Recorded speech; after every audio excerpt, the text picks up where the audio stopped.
नमस्कार। आकाशवाणी जयपुर अजमेर से प्रस्तुत हैं प्रादेशिक समाचार।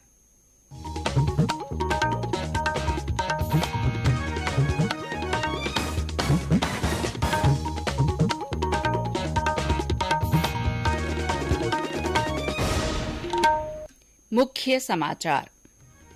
केंद्रीय स्वास्थ्य मंत्री मनसुख मांडविया ने कोविड-19 की वर्तमान स्थिति, निगरानी, रोकथाम और प्रबंधन के लिए उच्च स्तरीय बैठक की। कहा, सरकार किसी भी स्थिति से निपटने के लिए तैयार। राजस्थान लोक सेवा आयोग द्वारा लागू वन टाइम रजिस्ट्रेशन व्यवस्था के तहत 33,44,000 अभ्यर्थी पंजीकृत। खेल और युवा मामले राज्य मंत्री अशोक चांदना ने शहरी ओलंपिक खेल 2023 के लिए रजिस्ट्रेशन पोर्टल का शुभारंभ किया। और प्रदेश में कई स्थानों पर तेज सर्दी और कोहरे से जनजीवन प्रभावित। कल भी उत्तरी इलाकों में मध्यम से घना कोहरा छाए रहने की संभावना।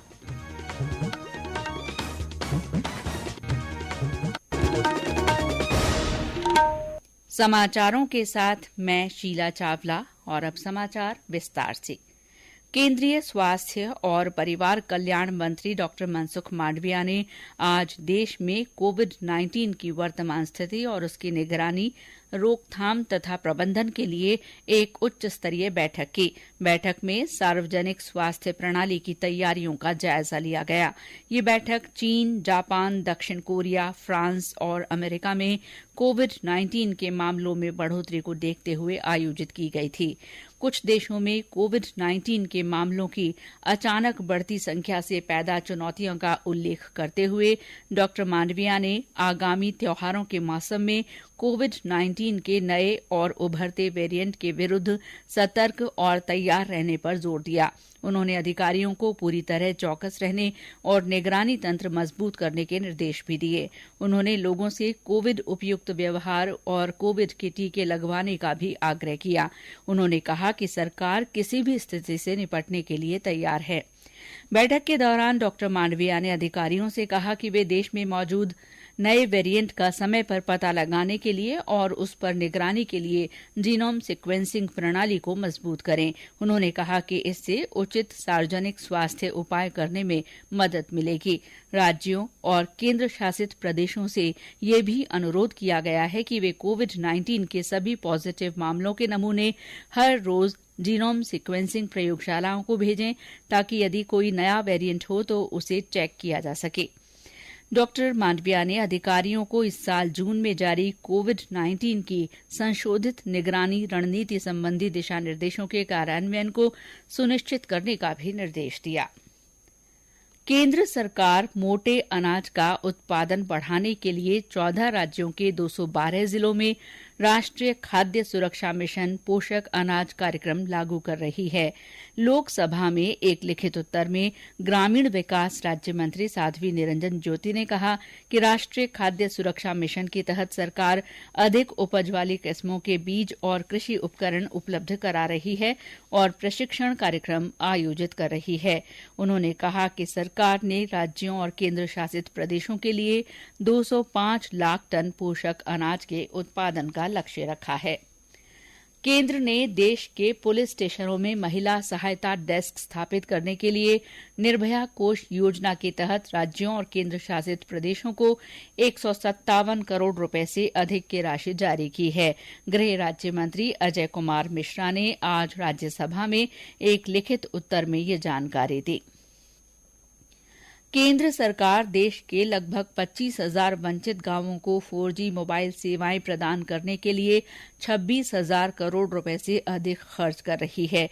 इसके अलावा 2G या 3G सेवाओं वाले 6,000 से अधिक गांवों को 4G सेवा वाले गांवों में बदला जाएगा। संचार राज्य मंत्री देव सिंह चौहान ने कहा कि देश के 93% गांवों में 3G और 4G मोबाइल ब्रॉडबैंड सेवाएं उपलब्ध हैं। उन्होंने कहा कि अगले साल देश के सभी गांवों को राष्ट्रीय ब्रॉडबैंड मिशन के तहत जोड़ दिया जाएगा। राजस्थान लोक सेवा आयोग द्वारा लागू की गई वन टाइम रजिस्ट्रेशन की नई व्यवस्था के तहत अब तक 33,44,000 अभ्यर्थी अपना पंजीयन करा चुके हैं।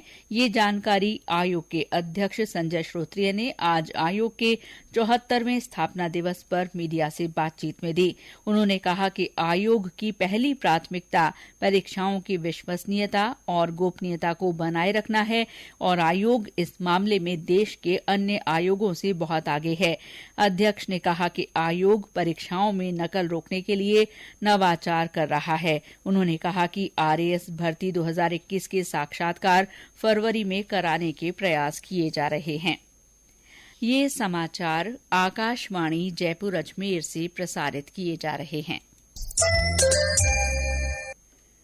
खेल और युवा मामले राज्य मंत्री अशोक चांदना ने आज जयपुर में राजीव गांधी शहरी ओलंपिक खेल 2023 के रजिस्ट्रेशन पोर्टल का शुभारंभ किया।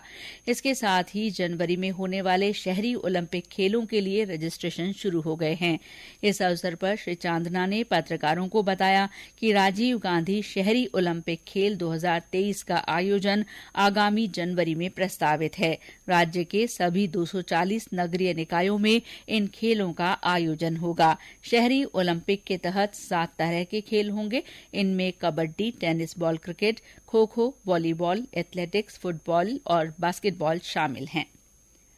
पश्चिम क्षेत्र सांस्कृतिक केंद्र की ओर से आयोजित 10 दिन का शिल्पग्राम उत्सव आज से उदयपुर में शुरू हो रहा है।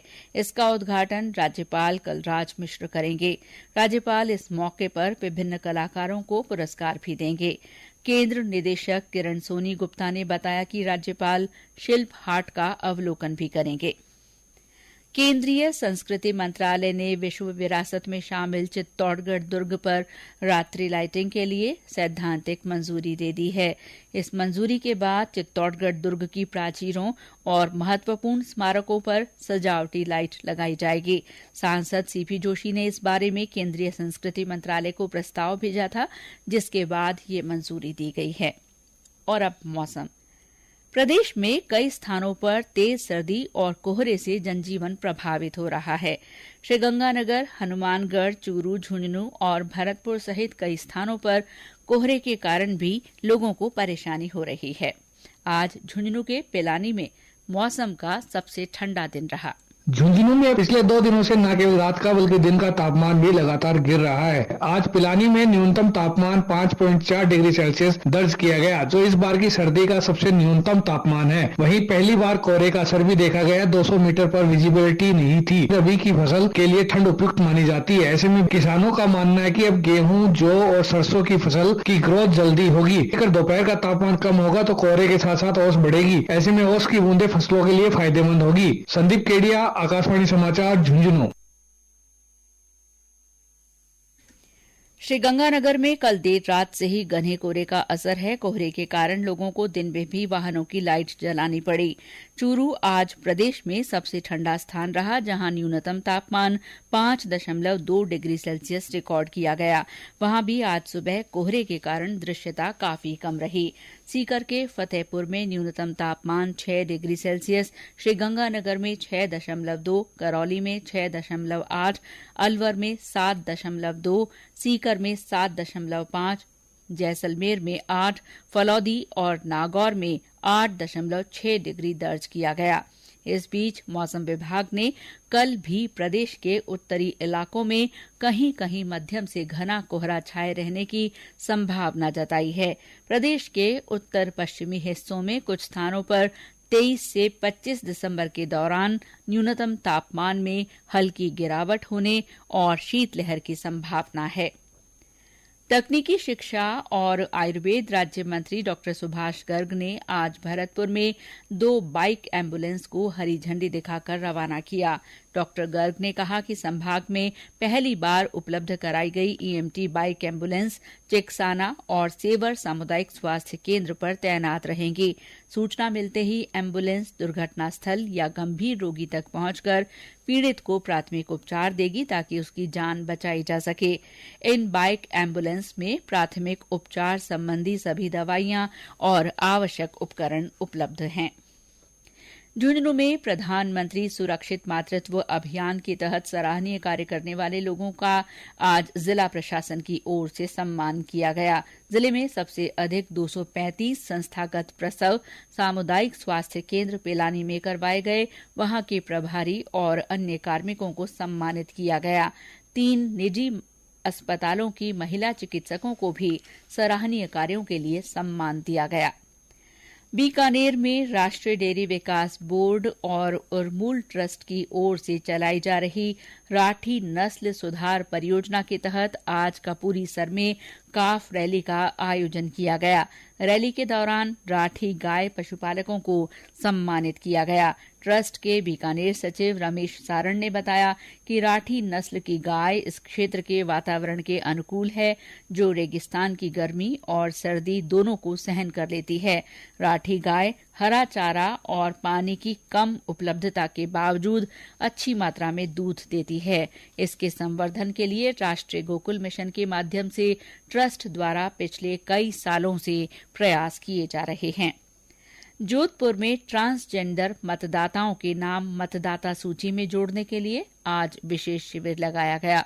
ट्रांसजेंडर मतदाताओं की मांग पर जिला प्रशासन ने ये शिविर आयोजित किया। जिले में अब ट्रांसजेंडर मतदाताओं की संख्या 40 हो गई है। बूंदी जिले के रामनगर गांव में सामाजिक संस्थाओं के सहयोग से जिला पुलिस और प्रशासन ने 2 युवतियों को कुरीति के दलदल से निकालकर समाज की मुख्यधारा में लाने का सराहनीय कार्य किया है। इन दोनों युवतियों का विवाह संपन्न करवाया गया और उन्हें पुलिस, बाल कल्याण समिति और सामाजिक कार्यकर्ताओं की ओर से दैनिक जरूरत का सामान दिया गया। विवाह समारोह में पुलिस अधीक्षक जय यादव शरीक हुए। श्री यादव ने कहा कि कुरीतियों की रोकथाम के लिए पुलिस प्रशासन हमेशा सहयोग करेगा। और अंत में मुख्य समाचार एक बार फिर। केंद्रीय स्वास्थ्य मंत्री मनसुख मांडविया ने कोविड-19 की वर्तमान स्थिति, निगरानी, रोकथाम और प्रबंधन के लिए उच्च स्तरीय बैठक की। उन्होंने कहा कि सरकार किसी भी स्थिति से निपटने के लिए तैयार है। राजस्थान लोक सेवा आयोग द्वारा लागू वन टाइम रजिस्ट्रेशन व्यवस्था के तहत 33,44,000 अभ्यर्थी पंजीकृत हुए हैं। खेल और युवा मामले राज्य मंत्री अशोक चांदना ने शहरी ओलंपिक खेल 2023 के लिए रजिस्ट्रेशन पोर्टल का शुभारंभ किया। और प्रदेश में कई स्थानों पर तेज सर्दी और कोहरे से जनजीवन प्रभावित हो रहा है। कल भी उत्तरी इलाकों में मध्यम से घना कोहरा छाए रहने की संभावना है। इसके साथ ही प्रादेशिक समाचार बुलेटिन समाप्त हुआ। नमस्कार।